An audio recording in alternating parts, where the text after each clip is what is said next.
Jean-Claude Val, bonjour.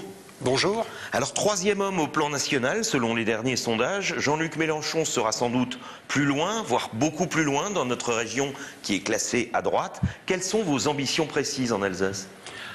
Les ambitions précises en Alsace au niveau des présidentielles, c'est de s'approcher le plus près possible donc, du score national de Jean-Luc Mélenchon et effectivement faire ce qui avait été prévu au début, à savoir un score à 2 chiffres, donc plus de 10%. Alors, votre candidat a déjà annoncé qu'il appellerait à voter pour François Hollande au second tour. Alors, comment expliquer aux Alsaciens que le vote Mélenchon au premier tour est un vote utile? Bon, alors d'abord, le candidat n'a pas dit qu'il appellerait à voter. Comme l'a dit le candidat très souvent, les voix n'appartiennent qu'aux électeurs. Les électeurs sont suffisamment lucides et conscients pour se déterminer d'eux-mêmes. D'autre part, ce que dit Jean-Luc Mélenchon, qui me paraît le plus important, c'est qu'effectivement, François Hollande n'est pas la personne contre laquelle il s'oppose. Nous nous opposons et Jean-Luc Mélenchon s'oppose d'abord à Nicolas Sarkozy et ensuite à l'extrême droite et au Front National. Voilà, donc ensuite chaque électeur le soir du premier tour décidera en fonction à la fois de ce que dira le candidat Mélenchon et de ce que dira aussi le candidat François Hollande de l'orientation de son programme. Alors vous dites que le principal adversaire c'est Nicolas Sarkozy, mais les attaques jusqu'à présent ont été concentrées sur Marine Le Pen et même à gauche certains vous accusent de faire ainsi le jeu de Nicolas Sarkozy. Bien, donc j'ai bien dit que les deux principaux opposants auxquels Jean-Luc Mélenchon s'attaque, ce sont Nicolas Sarkozy et Marine Le Pen. Et il est vrai que le fait d'avoir fait reculer le score du Front National est un immense succès pour le front de gauche. En quelque sorte, nous sommes dans la logique de front contre front. Le front démocratique, républicain et de gauche progressiste que représente Jean-Luc Mélenchon et le front nationaliste refermé sur lui-même que représente Marine Le Pen.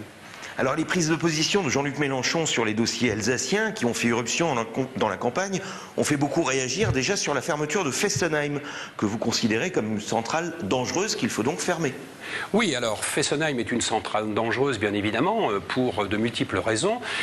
D'une part, parce que Fessenheim est situé sur une zone sismique dont on ne peut absolument pas prédire quelles seront les évolutions, et d'autre part, parce que Fessenheim, la centrale elle-même, est située à peu près à 13 mètres en dessous du niveau de l'eau du canal du Rhin canalisé, et donc il est tout à fait envisageable, malheureusement, un accident du style du tsunami de Fukushima. Cela étant, Jean-Luc Mélenchon n'est pas le seul candidat qui se soit prononcé pour la fermeture de Fessenheim, d'une part parce qu'elle est très âgée, elle a la quarantaine d'années. Tous les autres candidats, sauf un, se sont prononcés pour la fermeture de cette centrale. Mais je tiens à dire que ça ne signifie pas du tout le licenciement des personnes qui y travaillent, car fermer une centrale, c'est d'abord arrêter sa production d'électricité, et ensuite cela va demander des décennies de démantèlement, parce que justement nous ne savons pas démanteler pour le moment le cœur d'une centrale. Donc il y aura de toute façon de l'emploi pour tout le monde à Fessenheim. Mais le danger sera écarté. Plus violentes encore les réactions lorsque votre candidat a déclaré à Rouen vouloir libérer l'Alsace-Moselle du Concordat. C'est une maladresse ou vous assumez cette phrase ? Alors, le terme de libérer, j'avoue ne pas l'avoir entendu moi-même, mais le principe est assez simple. Si le territoire républicain est un et indivisible, la loi républicaine s'applique à toutes les parties du territoire, l'Alsace, la Moselle, mais aussi les territoires d'outre-mer qui sont régis par des législations spécifiques. Mais les Alsaciens, ils tiennent, semble-t-il, à ce concordat. Oui, alors, d'abord, on n'a jamais fait de sondage réel sur le fait que les Alsaciens tiennent à ce concordat, mais d'autre part, on entretient de manière assez habile la confusion entre le concordat, le droit local et quelques avantages locaux tels que par exemple les 2 jours de congé liés à des fêtes religieuses ici au niveau local. Il ne faut pas tout mélanger. La sécurité sociale avec son régime spécifique alsacien est un atout que le candidat Jean-Luc Mélenchon a bien pris soin de préciser qu'il entendait en faire bénéficier la France entière, tout au moins dans une formule équivalente à celle-ci. Jean-Claude Val, merci.